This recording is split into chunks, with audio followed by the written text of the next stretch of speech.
প্রয়োজন ফুরিয়ে গেলে যাদের ব্যবহার পাল্টে যায়, যাদের চরিত্র পাল্টে যায়, তাদের আর যাই হোক মানুষ বলা চলে না।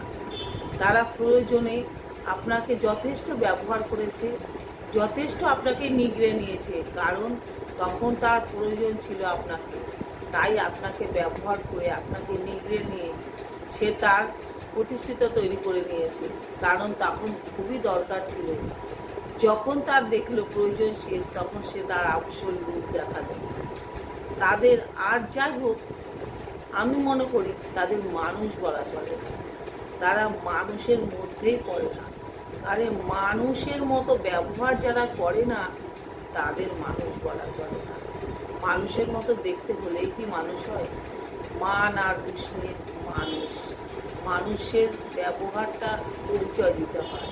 কিন্তু কিছু কিছু মানুষ আছে এখনো অমানুষই রয়ে গেছে।